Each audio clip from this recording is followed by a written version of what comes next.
మహబూబాబాద్ జిల్లా కేంద్రంలో కాంగ్రెస్ పార్టీ నిర్వహించిన జనజాతర సభలో జనం కోసం ముఖ్యమంత్రి బస్సులో పడిగాపులు పడే దౌర్భాగ్య పరిస్థితులు దాపురించాయని మాజీ మంత్రి ఎమ్మెల్సీ సత్యవతి రాథోడ్ రవీందర్ రావు విమర్శించారు.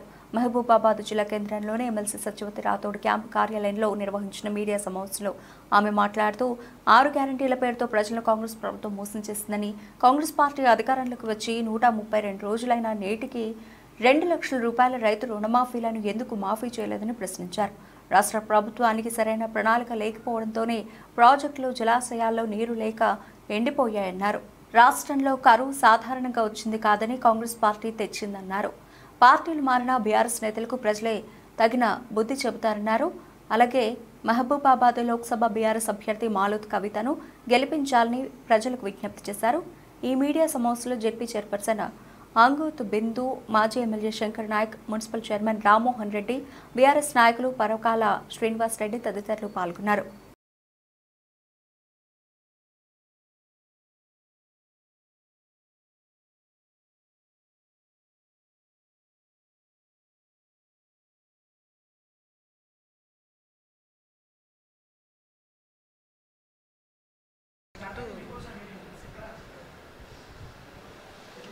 వాళ్ళు కూడా అంటనే ఉన్నారు. మహబూబాద్ పార్లమెంట్ పరిధిలో ఉన్న వాళ్ళు చాలా ఆశగా ఎదురు చూసాం. ముఖ్యమంత్రి గారు మొదటిసారి మహబూబాద్కు వస్తున్నారు. అధికారంలోకి వచ్చిన తర్వాత 4 నెలల తర్వాత వాళ్ళు పెట్టిన గడువు 100 రోజులు దాటిపోయిన తర్వాత ఇక్కడికి వస్తున్నారు. మహబూబాద్కి ఎలాంటి వరాలు ఇస్తారో, ఎలాంటి హామీలు ఇస్తారో, ఏం మేలు చేస్తారో, ఎంత అభివృద్ధి చేస్తారో అని చెప్పి చాలా గొప్పగా ఆశగా ఎదురు చూసాం. దురదృష్టం, ముఖ్యమంత్రి గారు మహబూబాద్ పార్లమెంటుకు కానీ, మహబూబాద్ జిల్లాకు కానీ, మహబూబాద్ నియోజకవర్గానికి కానీ, ఈ ప్రాంతానికి మరి కాంగ్రెస్ పార్టీ గుర్తు అయిన భస్మాసుర హస్తాన్ని చూపించి ప్రజలకు తీవ్రమైన నిరాశ, నిస్పృహను కలిగించిరు అని చెప్పి నేను ఈ సందర్భంగా తెలియజేస్తా ఉన్నాను. పైపెచ్చు చాలా ఆర్భాటంగా మరి ముఖ్యమంత్రి గారు మొదటిసారి వస్తున్నారు, ఎట్లుంటుందో సభ, ఎన్ని లక్షల మంది వస్తారు అని చెప్పి మేము కూడా పక్కనే మొత్తం చూసాం.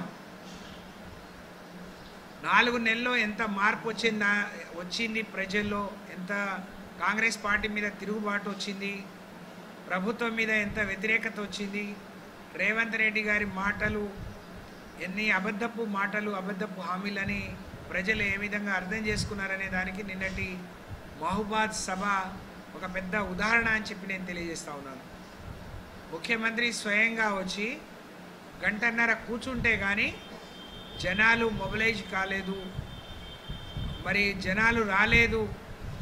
పెట్టుకున్న 10,000 మంది కోసం కూడా 1.5 గంట ఎదురు చూడటం అని అంటే నాకు తెలిసి మహబూబాద్ చరిత్రలో ఇది మొదటిసారి అని చెప్పి నేను భావిస్తూ ఉన్నాను. కానీ అధికారం వచ్చిన మోజులో చాలా పెద్ద పెద్ద నాయకులందరూ స్వార్థాల కోసం, సొంత ప్రయోజనాల కోసం పార్టీని వీడిపోతున్నారు కదా. అంత గొప్ప వాళ్ళందరూ పోయినప్పుడు మానకొండ మీటింగ్ బ్రహ్మాండంగా ఉంటుంది అని చెప్పి అనుకున్నాం. కానీ తీరా చూస్తే తుస్సుమన్నది. రేపు ఫలితం కూడా, రాబోయే పార్లమెంట్ ఎన్నికల ఫలితం కూడా మానకోట మీటింగ్ లాగానే ఉండబోతుంది. కాంగ్రెస్ పార్టీ అభ్యర్థి మరి 3వ స్థానానికి పడిపోతాడు అని చెప్పి నేను భావిస్తూ ఉన్నాను. రేవంత్ రెడ్డి గారు మరి చాలా విషయాలు రాష్ట్రమంతా కేసీఆర్ గారు నాకు 20 మంది ఎమ్మెల్యేలు టచ్లోకి వచ్చిండ్రు, నేను కాపలా కుక్కలాగా మా వాళ్ళందరికీ కాపలా కాస్తున్నా, ఎవరైనా మా ఎమ్మెల్యేలను ముట్టుకుంటే మాడి మసైపోతారు అంటే ఎమ్మెల్యేల మీద నమ్మకం లేకనా? ఎందుకు కాపలా ఉండాలి? నేను పహారా కాస్తున్నా, కరెంట్ కంచెలేసుకున్నా అని చెప్తా ఉన్నాడు. ఎంతసేపు ఊకదంపుడు ఉపన్యాసం, కేసీఆర్ గారిని తిట్టడం, బీఆర్ఎస్ పార్టీని తిట్టడం, గత ప్రభుత్వాన్ని తిట్టడం తప్ప ఈ ప్రభుత్వం ప్రజలకేం చేస్తుందని చెప్పడంలో మాత్రం కాంగ్రెస్ పార్టీ కానీ, రేవంత్ రెడ్డి కానీ పూర్తిగా వైఫల్యం చెందిండు అని చెప్పి నేను తెలియజేస్తా ఉన్నాను. నిన్న నిజంగా చాలా ఆశపడ్డాను నేను, ప్రజలందరూ కూడా ఆశపడ్డారు. ఈ జిల్లా నుంచి ప్రాతినిధ్యం వహిస్తున్న ఇన్ఛార్జ్ మంత్రి ఉండే, ఈ పార్లమెంటుకు ప్రాతినిధ్యం వహిస్తున్న ఇన్ఛార్జ్ మంత్రి ఉండే, ఈ జిల్లా నుంచి మంత్రిగా ఈ మండలాలు 2 కొత్తగూడెం గంగారాం అక్కడ వస్తుంది.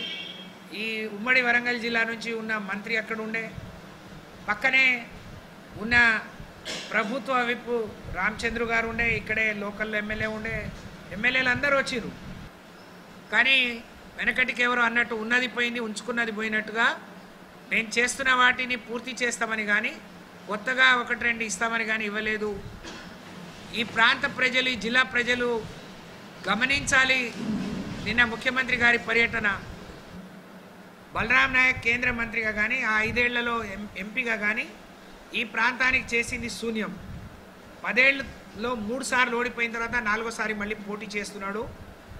ఈసారి మాత్రం బాగానే మరి హామీలు ఇప్పిస్తాడు, మహబూబాద్ జిల్లాను బాగు చేస్తాడని ఆశపడ్డాం. ముఖ్యమంత్రి వచ్చిపోయిన తర్వాత నువ్వు చేసేదేం ఉండదు, మీరు ఎన్నికల్లో ఇచ్చిన 420 హామీలే అతి గతి లేదు, ప్రధానంగా మీరు ఇచ్చిన 13 హామీలకు కూడా గతి లేదు. మీరు మొదటి హామీ మహాలక్ష్మి 2,500 రూపాయలు మహిళలకు ఇస్తా అన్నారు, దానికి గతి లేదు. మీరు నెరవేర్చింది ఏంటి అని అంటే ఉద్దర ఖాతా బేరంలో ఉన్న బస్సు కానీ, ఆర్టీసీ బస్సులో ప్రయాణం కానీ, లేకపోతే 500లకు సిలిండర్ అన్నారు, కానీ పూర్తి జమ చేయండి, సిలిండర్ రావట్లేదు. అలాగే ఈ పెన్షన్ 2,000 4,000 అవుతుంది అన్నారు, 10,000 ఇచ్చే రైతు బంధును 15 అన్నారు, 15 కాదు కదా 10,000కు కూడా దిక్కు లేదు. అలాగే 2 లక్షలు ఒకేసారి మాఫీ చేస్తామని చెప్పి నిన్నేమో నేను ఆగస్టులో ఇస్తా, నేను సీతారామచంద్ర స్వామి మీద ప్రమాణం చేస్తా అని అనవసరంగా ఆయన అంటే అబద్ధాలు మాట్లాడే వాళ్లకు ఈ ప్రమాణాలు పెద్ద పని చేయవు.